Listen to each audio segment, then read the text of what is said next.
Well,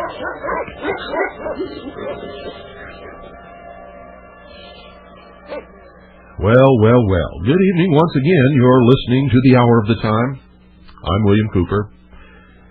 I want to recap a little bit what we went over last night so that it'll be fresh in your minds when we open the phone.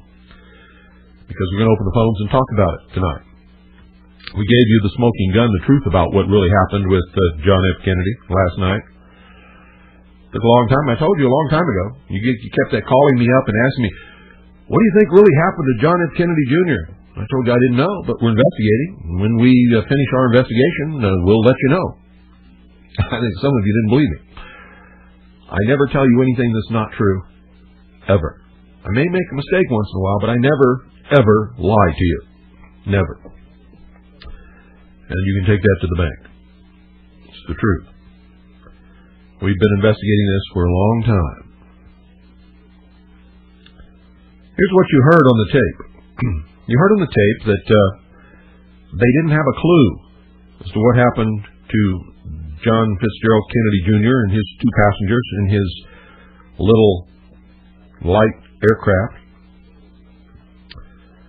In fact, somebody had intentionally planted a bogus beacon, which is the device on airplanes or ships that goes off and begins transmitting an SOS to say, help, help, we're here, here we are, listen to this beacon, home in on it, come and get the survivors. It's just like a beep, beep, beep, beep, beep. It has a specific frequency and a specific signal that it transmits, and everybody who hears it knows that somebody's in trouble. Somebody intentionally planted a fake, not a fake because it was a real beacon, but a deception beacon off Montauk Point. And that's where they were concentrating the search. Wherever you hear a beacon, a distress beacon, there's got to be a downed plane or a sunken ship or something. But there was nothing, because it was a deception. They say that John F. Kennedy never spoke to anybody on the radio. I've been talking to pilots all my life. Literally all my life. I was reared in an Air Force family. I've known pilots since the very first memory that I can remember. And I still know a lot of pilots. I don't know any pilots who take off from one place and go to another place without talking to somebody on the radio along the way. They told us that John F. Kennedy, after he took off, never spoke to anybody on the radio, never called anybody. If you were listening to the tape very carefully last night, you heard them say that he was in communication with an Air Force tower.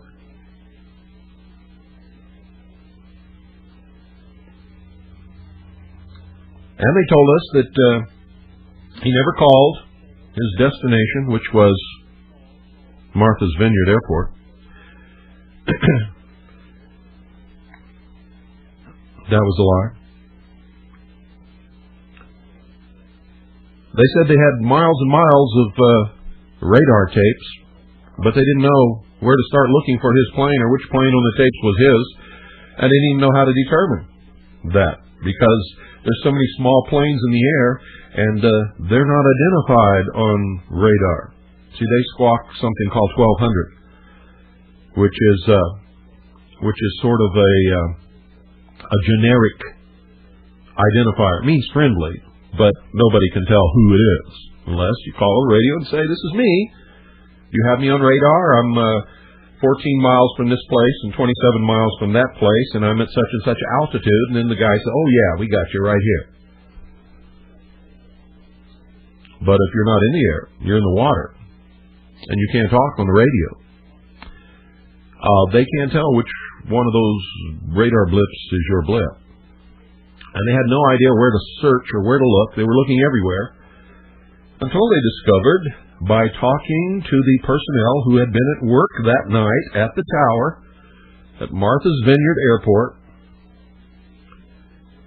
that John F. Kennedy had indeed called in when he was 10 miles from the land of Martha's Vineyard on his final approach, 19 actual miles from the airport at 2,500 feet.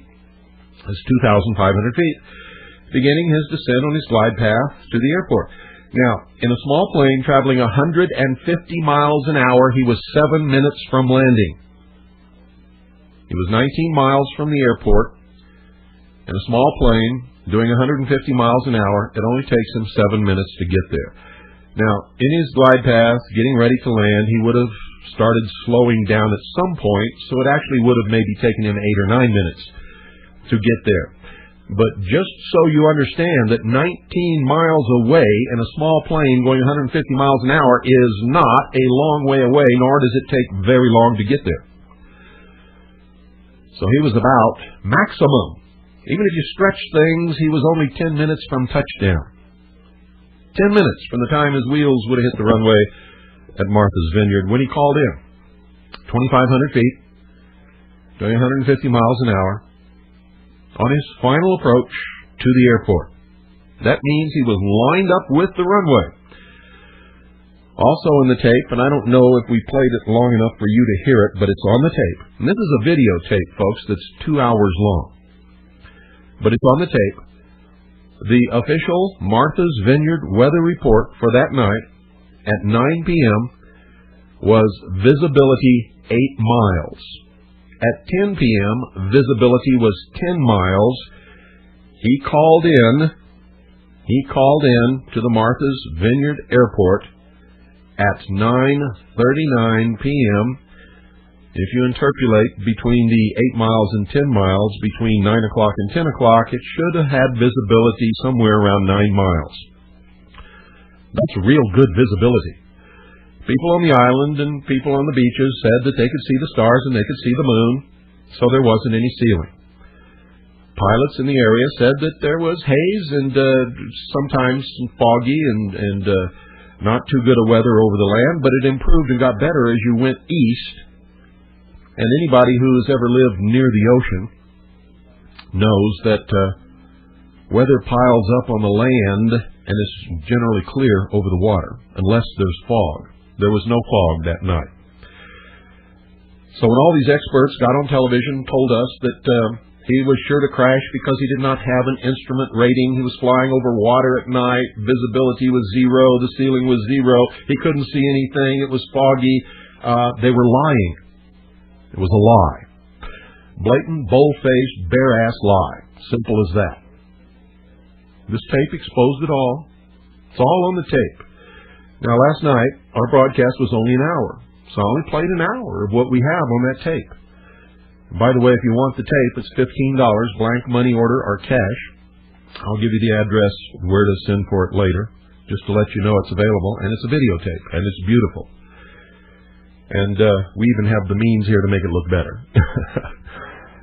So it's not what you're going to see on the tape that's important. It's what you hear on this tape that's important. But it's a great tape. It's crystal clear. It's beautiful. And as you heard last night, there's nothing garbled on there except one report of one reporter actually reporting by cell phone from the Kennedy home. And also, did you notice that all of a sudden the Kennedy home is now a compound, just like the Branch Davidians Church and Randy Weaver's cabin and the Freeman's mobile home on their farm? Isn't it funny how when people get in the news, their home becomes a compound? What is this with this compound crap? And who's responsible for that? It's insanity, is what it is.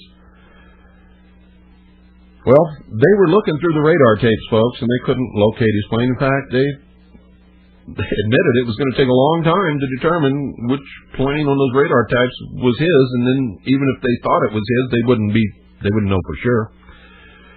Until they discovered that he had checked in and called in to the tower.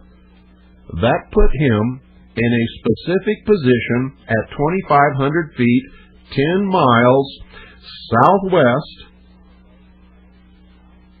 10 miles, or excuse me, yeah, that's right, 10 miles southwest of the southwest tip of Martha's Vineyard, put him 10 miles at 2,500 feet. They went to the radar tapes, and sure enough, there he was, exactly at that position, 10 miles from the southwest tip of Martha's Vineyard Island, at 2,500 feet, right on the tape.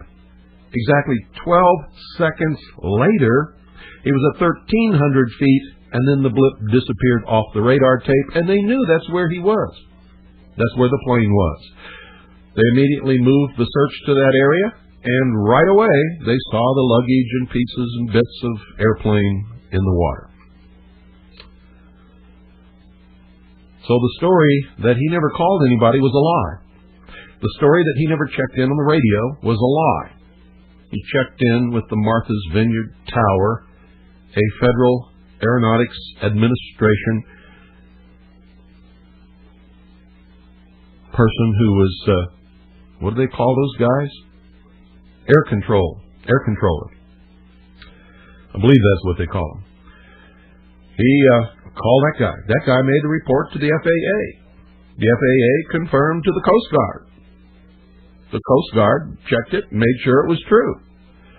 The petty officer in charge of, first-class petty officer in charge of public relations was the one who was interviewed by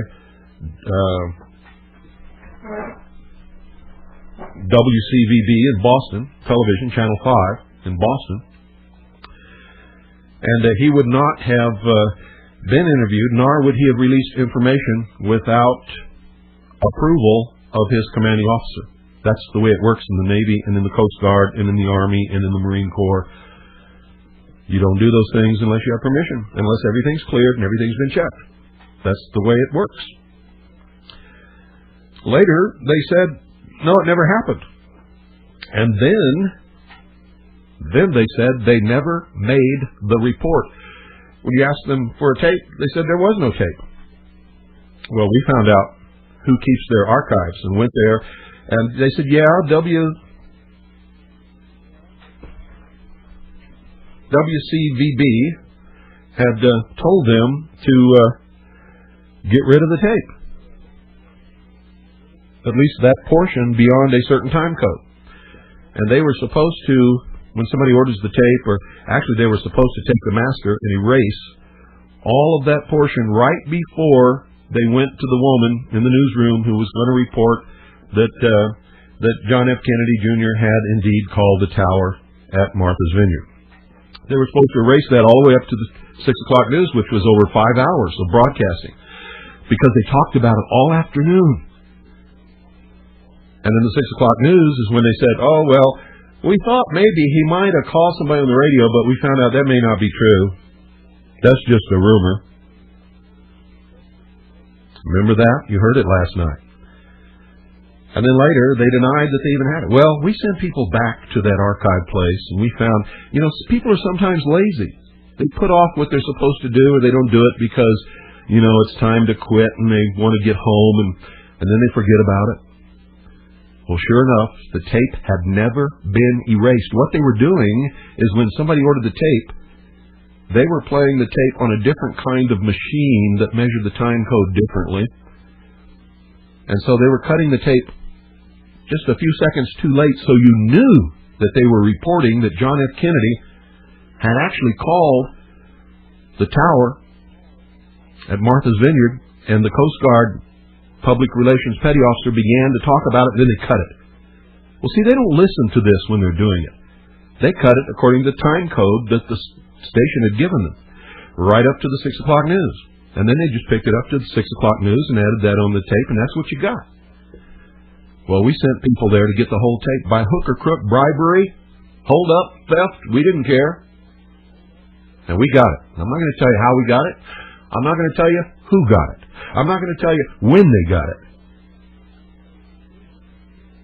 But I'm going to tell you, this is the tape. And when you see it, if you get it, you'll see that it's real. We haven't tampered with it. Those are the real people who are the news reporters at WCVB Channel 5 in Boston. This is their tape. It's real. It's the real day's reporting, and we got the smoking gun. And it's amazing. Since then, Everybody denies that there was ever a report. You can't find the petty officer who was the public relations petty officer. He's been transferred. Nobody knows where he's at. You can't talk to him. You can't talk to the air traffic controller at Martha's Vineyard. They won't let you talk to him. They won't tell you where he is. And every time you call to try to talk, they tell you he's not there. That's all we know is he's not here. You can get a hold of the people at the news room at WCVB, Channel 5 in Boston, by using any kind of ruse you want. We've got the story of the century. I've got to talk to somebody now. Hi, is this a blip blip? Yeah, well, you know, you reported that John F. Kennedy Jr. had made a radio call to the Martha's Vineyard control tower at the airport at Martha's Vineyard at 9:39 on April the 16th, the night that his plane crashed. Oh, I never made any such report. You must be mistaken. There is no report. Nobody made any report. That's just a rumor. Bold-faced lies. And so that's the way it is. John F. Kennedy Jr. was murdered. We gave you the smoking gun last night. Absolutely proves that they're all lying and covering up. Also, when you talk to these people, you can hear tremendous fear in their voice. They're scared to death. Somebody has put terror into their hearts. The people at the control tower at Martha's Vineyard Airport, when you mention that subject, you can hear their voice trembling. They're scared to death. They don't want to talk to you. The people in the newsroom also, scared to death. They're terrorized. Literally terrorized. And so I bet we have really stirred things up with last night's broadcast. And that's the way it should be. 520-333-4578 and take your calls for the rest of the hour. Why did they kill John F. Kennedy Jr.? Anybody got any ideas? I know why, but you don't. Good evening, you're on the air. Los Angeles. Hey, I do a lot of flying out of Whiteman Airport. About at least twice a month, the Civil Air Patrol is out there with their little meters looking for emergency locator beacons that go off in the aircraft parked on the tarmac. So that's a very, for them to say that it was just a joke. And also I want to say that he was flying out of an area that has air traffic control, which means he had to have his transponder on, and that thing gives a signal out to the air traffic control that tells you exactly where you are, your height. Yeah, but it doesn't tell him who he is. Yeah, but as soon as he took off, when he took off into an air traffic control, and they knew when he left the ground where his position was. No, they didn't. They didn't know it was him. See, he never filed a flight plan. No, they never knew where he was or which blip was him ever. Well, I find that hard to believe because as soon as you contact the tower and you take off and you come up to elevation, your specific altitude, entering the TCA, you must contact them and tell them you're there so that they know not to fly a jet right into your airspace. Oh, yes, I know that. And I just got to question that. And one more thing. I think they rigged the fire extinguisher to go off with a barometric device as it dropped back below altitude, and the CO2 discharged inside the cockpit, rendering them unconscious. That's my theory on the situation. Okay. Thank you. Thanks for calling. Yeah, well, let me explain so you don't get confused about what he said. What he said is true. When you climb up, you're in an air-controlled, traffic control area. You've got to check in, and you've got to. That's why I said this nonsense that he never called anybody is total bullshit. It's a lie. Could not have happened. He had to be calling people all along the way. That's heavy traffic control. That's on the approaches to JFK and a whole bunch of other big airports, Newark, and lots of them. A lot of air traffic there, and it's heavily controlled. So he could not possibly have taken off and not contacted anybody. He had to be talking to people all along the way. So that whole concept is a total lie. But it is true that those little planes like that, they have a transponder and they have to have it turned on so the air traffic controllers can see their blip on their radar and so that they can, direct traffic so that planes don't collide and things. But they don't know who's on that plane or who it belongs to or anything like that. They don't have to know. All they have to do is see the plane and be able to direct traffic, and so on and so forth. The airport where he took off from may have known that that was his plane and he was on board, but beyond that, nobody else had to know, and unless he called in and told them, they wouldn't know, but they would see his blip on the radar. Now, large airplanes have transponders that squawk a specific code that tell the air traffic controllers exactly what plane that is, who it belongs to, where it left from, and where it's going, and all that kind of stuff. But small planes do not do that. You heard it on the tape, what he was squawking, and they call it squawking. It's a little transponder that sends out a signal that says, here I am, right here on your radar, and, don't let anybody bump into me, and it's called 1200. It doesn't identify anything beyond that, except here I am. Who is it? Well, I don't know. What is it? I don't know. It's a little plane. That's all they know. Okay, 520-333-4578 is the number. I'm going to take your calls for the rest of the evening and talk about this. What do you think about it? What do you know about it? Do you know anything about it at all? The first caller gave us some good information. It's true. It's a heavily controlled air corridor where John F. Kennedy Jr. was flying. Absolutely impossible for him not to have called anybody along the way. He would have. And the weather over land was not that good. I mean, it was okay for VFR, which is Visual Flight Rules, which means if you're a qualified VFR pilot, you can fly without an instrument rating. But it was still a little hazy, and I imagine he probably went through some places where visibility wasn't too good. But once he got out of the water, it cleared up really nice. Good evening. You're on the air. Hi, Bill. This is Dwayne from Duquesne. Just wondered regarding the reason for the killing. Do you think perhaps John was preparing something in his magazine that he was publishing that somebody didn't want to get out? Or? Well, he might have been, but I don't think they'd kill him for that. Right. I just wondered, too, about the funeral.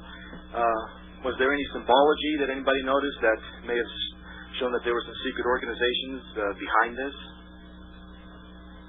What makes you think secret organization? I'm curious. It happened with his dad. Huh? It happened with his dad. Why did it happen with his dad? See, that's the key to the whole thing. Well, he was bucking the New World Order in three ways that you mentioned in one of your presentations, with the exposing of the UFO, the intention to tear the CIA up, and to reinstitute constitutional money. But he wasn't opposing a world government. Right. I guess that's evident by the way he transferred the U.S. military over to the UN in '61. Not only that, but he's the one who proposed the disarmament treaty and created, all the disarmament stuff was on his watch. Right. Which includes disarmament of all of us. Right. That's right. That's three parts of the scenario that you mentioned. Now, you're on the right track, but you haven't got a clue yet. Right. Okay. You should have a clue, but you don't. Okay. I'll hang up and listen to somebody else then. Okay. Thanks for calling. Thanks, Bill. 520-333-4578 is the number. Yeah, he was on the right track, and he was so close, but he just didn't get it. Good evening. You're on the air. Hey, good evening, Mr. Cooper. Hello. Hey, I've heard that there was a meeting between JFK Jr. and Hillary Clinton the day before that plane went down. Do you have any knowledge of that? No. Okay, well, I'll see if I can't dig deeper and get some information on that for you. Yeah, I'd love to know about it if there was such a meeting that would help clarify things. Yeah, well, if that plane was blown out of the sky as we suspect that it was. Whoa. I'm sorry. Are your ears okay? Yeah, I'm fine, thank you. Mine aren't. Boy, I almost blew my brains out. Go ahead. Yeah, I was saying, if that plane was blown out of the sky as we suspect that it was, it's no surprise that they did away with the body so quickly, because they probably had some sort of residue on them as well, don't you think? Well, I don't know. It's a possibility, but they did away with everything.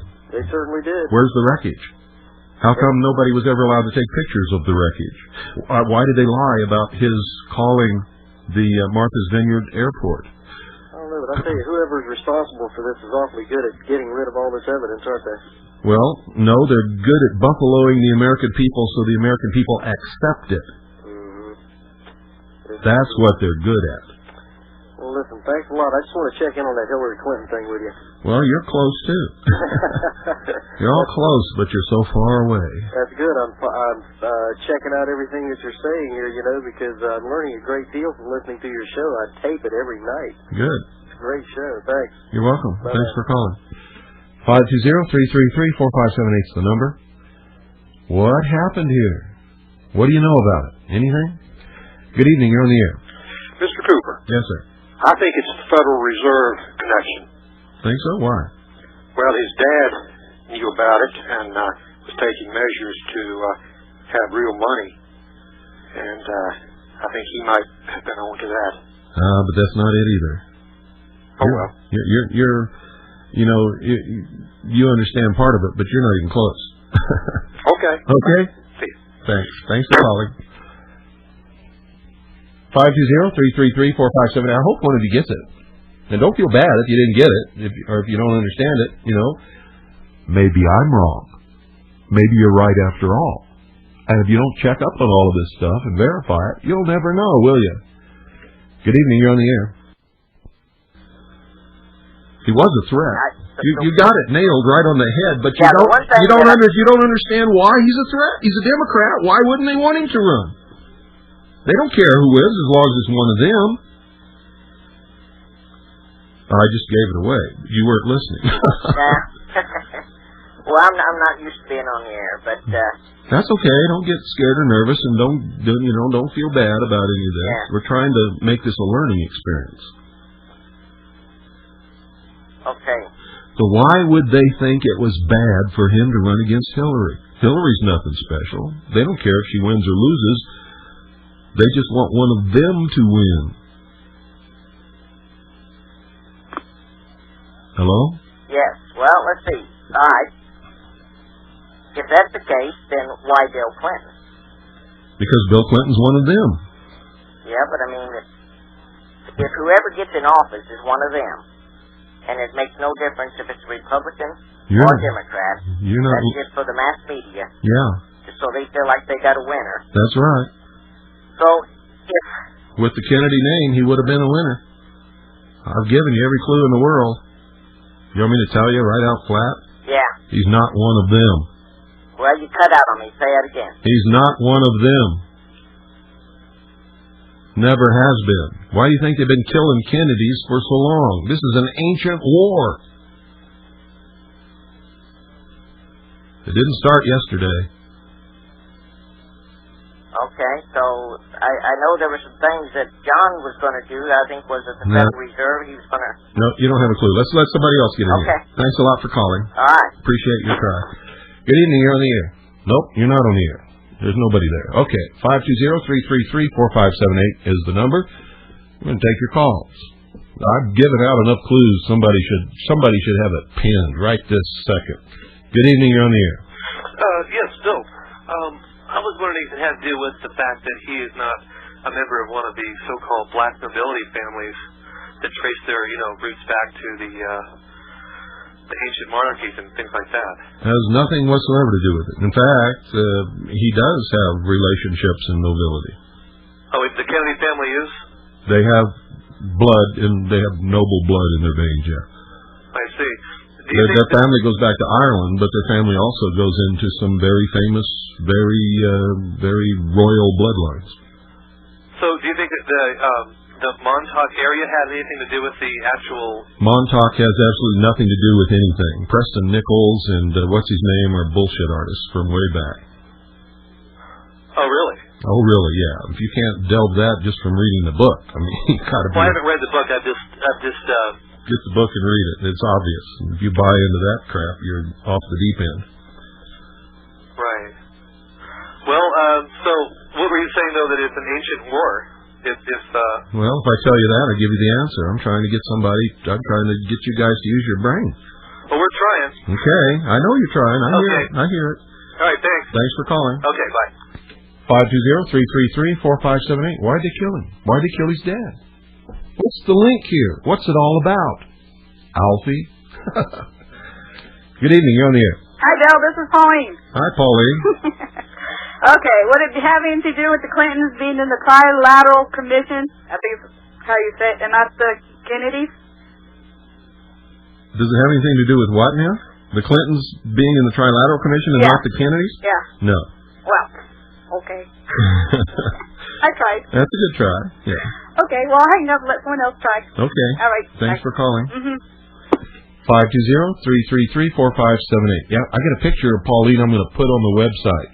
So you guys stand by. She's going to knock your socks off wearing an hour at a time T-shirt and hat.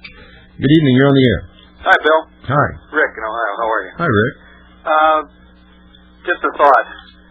The long protracted battle between English Freemasonry and the Rockefeller Rothschild clan and French Freemasonry aligned with the Vatican and the Kennedy link to French Freemasonry, the warfare that's been going on between those two factions vying for control of the New World Order. You got it right on the head, Rick. That's exactly what it's all about. Okay, Bill, I'm going to jump off. Thanks for calling. You're welcome. That's it, folks. It's the ancient battle. The ancient battle between the secret societies and the Vatican. That's it, right on the head. This country was built by Freemasons, who built this country to set the common man free, so to cause and spark revolutions around the world and topple kings and queens from their thrones, to create a godless sectarian world. Good evening, you're on the air. Yes, how you doing, Bill? Pretty good.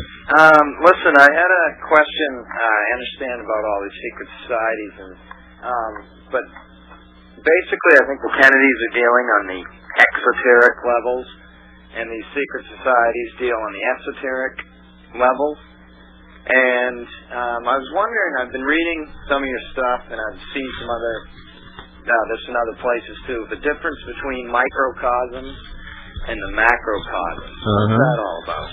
What's it all about?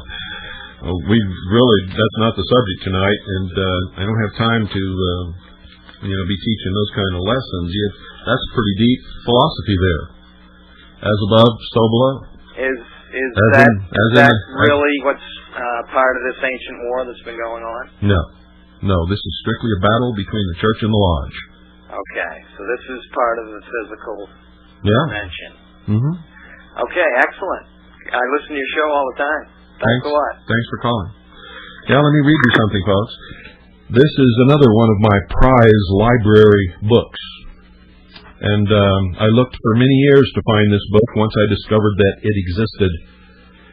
It's called The Scarlet Book of Freemasonry. It was printed in 1880. And this is the reason for the whole thing. Now listen very carefully to me. Okay? Scarlet Book of Freemasonry, containing a thrilling and authentic account of the imprisonment, torture, and martyrdom of Freemasons and Knights Templars for the past 600 years. Also, an authentic account of the education, remarkable career, and tragic death of the renowned philosopher Pythagoras. Recent remarkable discovery of Masonic emblems on an ancient obelisk in Egypt. The same obelisk, by the way, that was moved from Egypt and now stands in Central Park in New York City.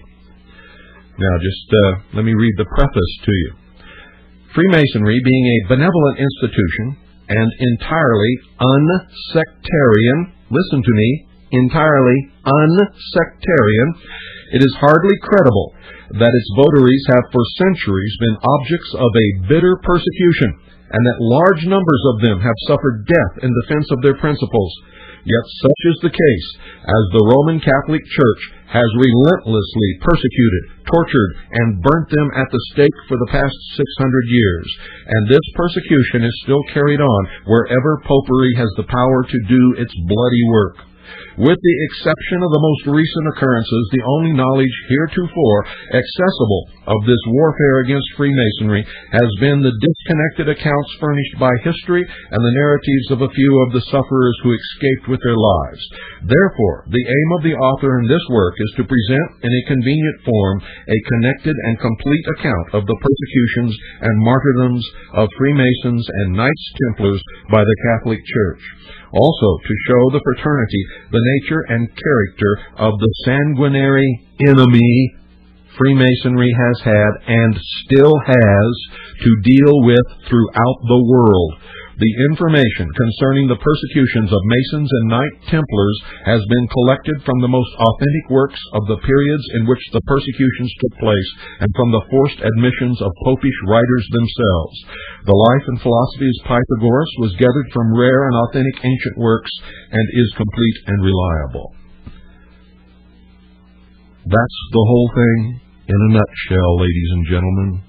There is a war between the Christian Church in all of its forms, but mainly against Catholicism and the Vatican. But all Christians, bear this in mind, they're at war with all Christians, all nation states, and against the mob. And their goal is to destroy all of it and create a one-world totalitarian socialist government. Good evening, you're on the air. Yes, Bill.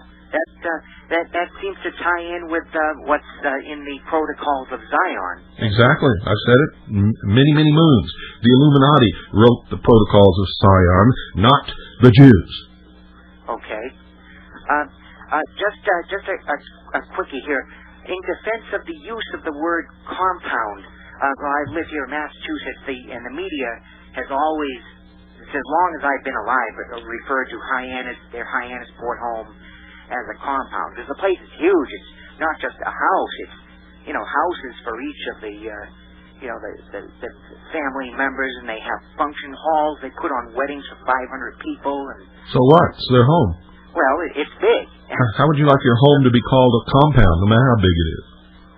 Well, compound meaning more than one building, just like in Martha's Vineyard. Now, that's a huge piece of property. I've been by there too, and it's just. Yeah. Well, let's get back to the regular subject. Thank you for that. So they've been doing it forever, huh? Yeah, in Massachusetts anyway. Okay. Thanks a lot. Yep. Right. Thanks for calling. 520-333-4578 is the number. What do you know about all this? See, this is an ancient war, ladies and gentlemen. An ancient war between the minions of the material world, who believe that man is God, and those who believe in God. Good evening, you're on the air. Oh, hi. I was listening to Art Bell last night. I was just wondering if you happened to listen to his program. There was somebody from Minneapolis that had mentioned that he was listening to your program and told the story of what you were saying about, Kennedy, and Art Bell was acting very skeptical about the whole thing, and I was just wondering... Art Bell is a Freemason. Yeah, he's a member of the Illuminati. When he wears the skull and bones on his T-shirt, he's laughing at everybody. That's the emblem of the Knights Templar. Right. Did you know that? Yeah. And, I was just thinking the same thing. I mean, it's been known that... I call him Art Bullshit Bell. Well, our Art Ding Dong Bell. Well, I was just wondering if anybody else heard that program. Our Art Ding-a-ling Bell. Well, I guess they say that the Catholics are, cannon fodder for Luciferian organizations, and I'm just going to hang up, but I was just wondering if anybody heard that program last night too on Art Bell. Okay, no, I very seldom ever listen to Art Bell unless I know he's going to make a big blooper, and I just love to tape those and use them on my show. Oh, well, there was a person that said that he was listening to your program, and, he heard what you were saying about, JFK investigation and stuff like that. I didn't say it. It was on the Boston tape. Oh, it's all there. I didn't say it. I proved it. Well, I guess somebody had mentioned too that there was like a bomb, and there was a bomb, and some investigator knew something about it or something like that. Did you hear anything about this? About the bomb being in his? Yes, I talked about it last night. Oh. You weren't listening, were you? Oh. You were listening to Art Bell, weren't you? No. I was listening to your program, but I didn't catch the entire program. It's okay if you listen to Art Bell. Oh, no. It's all right. Well, I listen to him more for entertainment than anything else. I mean, I don't really... It's okay. Okay. Well, I'm going to hang up there. No, I was just wondering if anybody else heard that, though. I don't know. Okay. I'll talk to you later. Okay. Bye. Good night. And thanks for calling. 520-333-4578 is the number. Yeah, you guys can listen to everybody. Just understand that when you're listening to them, including when you're listening to me, don't believe anything unless you can prove it in your own research. How many times have I told you that? Good evening, you're on the air. Hi, Bill. This is Dave from New Hampshire. I'm listening on WBCQ out of Monticello, Maine. Hi, Dave. When are you guys going to have your revolution? Pretty quick. We're preparing right now. Good for you. Preparation is never done. Well, listen, I have this thing that I get off the internet, and it says that Janet Reno was on 60 Minutes on 6/26/99. Listen to this. The alarming statement from Janet Reno. Regardless of your religious affiliation, this is what your government leaders think of you. The following is a quote from Janet Reno on 60 Minutes interview on 6/26/99. Quote, "A cultist is one who has a strong belief in the Bible and the second coming of Christ, who frequently attends Bible studies, who has a high level of financial giving to the Christian cause, who homeschools their children." That's a lie. She never has accumulated survival foods. And she never said that. She never said. She never said that. Okay. No, that's a direct quote that people said that she said back in 1993. Okay. Exact same quote. Somebody is floating it around again. So she did say this. She never said it. Never said it. Never, ever said it. Okay. Okay. Excellent. I just wanted to clear that up. When I first heard that, I tried to track it down. You know what I tracked it down to? A little newsletter out of Fullerton, California. Yes. The guy that writes the newsletter said that she said it, and he put it in his newsletter, but there is no person living on this earth who ever heard it actually come out of her mouth. All right. Ever. All right. So now let's get back to the JFK thing. Okay. Now I didn't catch the show; it wasn't coming in quite great. Now let me 15 minutes. Let me explain something for all of you out there who are listening to this. I don't like Janet Reno. I will never stick up for her when she's wrong. Good for you.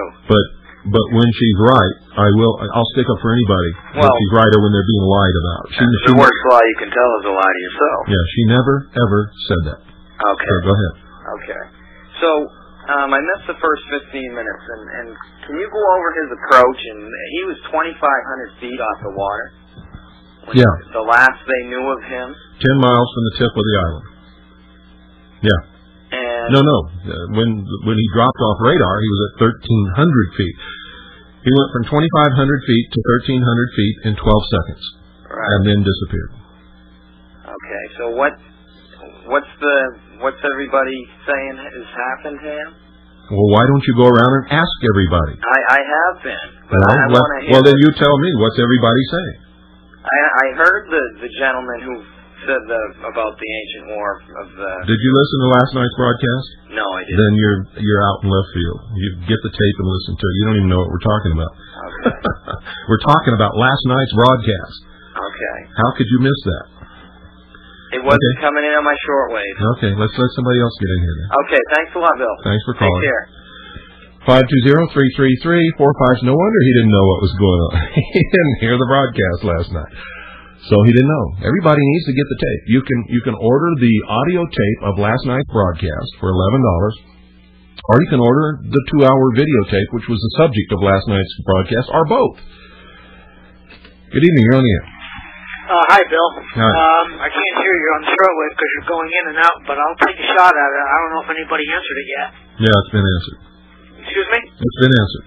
Oh, what was the answer? It's the ancient war between the lodge and the church. Okay, I'm sorry I missed it. The propagation's not very good. As long as the lodge controls this country, there will never be Catholics in charge unless it's by accident, and they won't stay there. Okay, hey, it's great to talk to you. I've been a big fan of yours for years. Okay. Can I ask you a question about something else? Sure. About the Nuremberg trials. You know who Halmar Schacht is? Not right off the top of my head. He was Hitler's banker. Oh, yeah, okay. And after he was exonerated, he went on to run Odessa. Okay. No. Do you know what Odessa is? I know what Odessa is, yeah. Okay, well, I read in a certain book that, well, if anybody should have been put in prison, it should have been him. but recently I read that he was a Freemason. Did you know that? Well, they were all Freemasons. Hitler's rise to power wasn't from some obscure political movement in Germany. He was brought to power by the Toul Society, which was the German branch of the Knights Templar, the Teutonic Knights. Right. I read Spear of Destiny, and I know about that, but eventually they turned against the Freemasons. Who? The Nazi leadership. Dictators always do. They know how they rose to power through the secret societies and the machinations of the secret network, and they don't want to be deposed by that same process that brought them to power. Stalin also destroyed Freemasonry in Russia. Yeah, and there were certain, like Heydrich wanted to get rid of Schacht, but I guess they had to keep him on because he was so valuable. I don't know how valuable he was, but he knew where the money was. Let's put it that way. That's for damn sure. Money talks. Okay, Bill. Good night. I'm glad to see you putting your website together. No, thanks. Okay. Good night. Good night. 520-333-4578 is the number. And we're taking your calls, and we're talking about last night's broadcast and what it was all about. Why was he killed?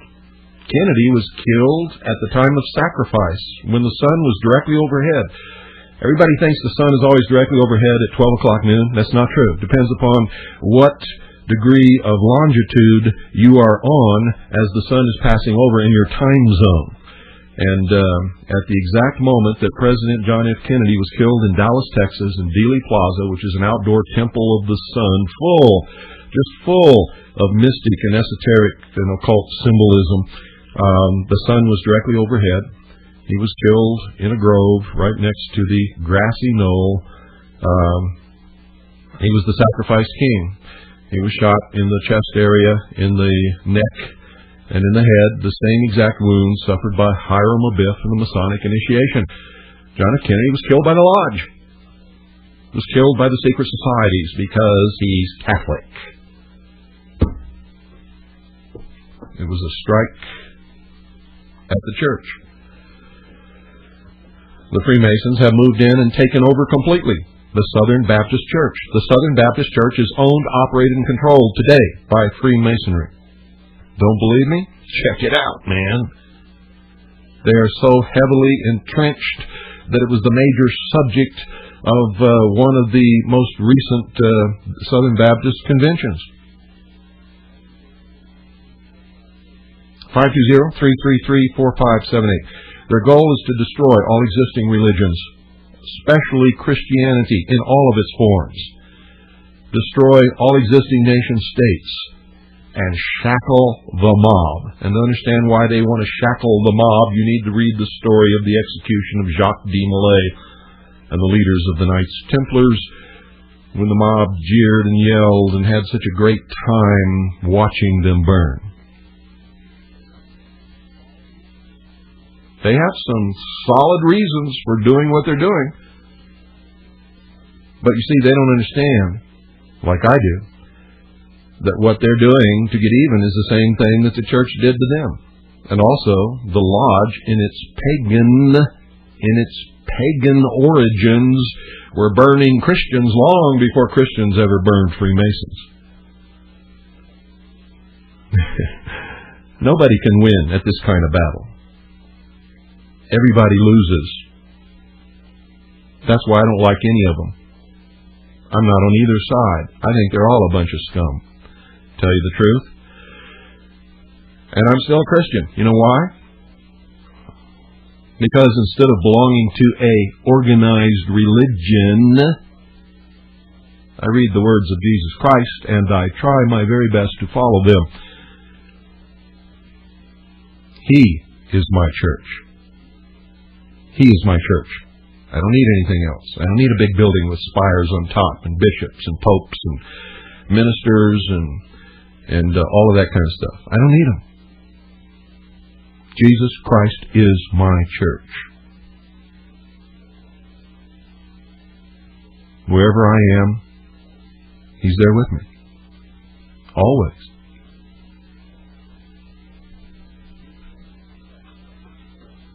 Good evening, you're on the air. Yeah, hi Bill. This is Vince in Minneapolis. Hi, Vince. Hi, I'm the fellow that called Art Bell last night and brought up your program. I mentioned your name specifically, and Art Bell wasn't too pleased. I don't think when I mentioned your name in your book, Behold a Pale Horse. Oh, he doesn't like me because I've exposed the Lodge and exposed the Illuminati and exposed him. Yeah, he was totally spewing the mainstream media line about the bad weather and how Kennedy was an inexperienced pilot, and I was just kind of stretching with disinformation. I was talking about your program, and I was stretching, and just because of the Kennedy name, you know, blah, blah, blah. But I totally believe that it was a sacrifice. I just wanted to ask you, you know, it was the 3-year anniversary of the TWA Flight 800 plane that was blown out of the sky, basically in the same area. I'm wondering if... Had nothing to do with it. Had nothing to do with that? Nothing. No sort of war between the Freemasons and... No, nothing to do with it. No. Okay. Hey, Bill, you had mentioned... TWA Flight 800 was knocked out of the sky by a missile fired from an Iranian submarine. But you know how sometimes these anniversary dates and the symbology. I was wondering if there's any connection there. None at all. It was a tit for tat. One of our ships in the Persian Gulf blew an Iranian airliner out of the sky, and there was not going to be any peace between the United States and Iran was going to send terrorists over here and blow up Americas forever unless we made an agreement. And the agreement was we would allow one of their subs to come in off JFK Airport and blow one of our airliners out of the sky, and that's exactly what happened. Hey, Bill, you had mentioned yesterday... And you notice right after the crash of TWA Flight 800, relationships with Iran were instantly rectified, improved, much better. Bill, you mentioned an investigator that examined John Kennedy Jr.'s plane wreckage and said that it looked like a bomb in the tail section. He didn't tell me it looked like a bomb. He showed me documents pinned by the investigators and photographs of the wreckage. That's what he showed me. We're out of time. Oh, okay. See you later. Talk to you later. Bye. That's it, folks. We're out of time. Buenas noches and all that kind of stuff. See you tomorrow night. Don't miss it. Well, I won't see you tomorrow. See you Monday night. Don't miss it. Good night, Annie, Pooh, and Allison. I love you with all my heart and soul.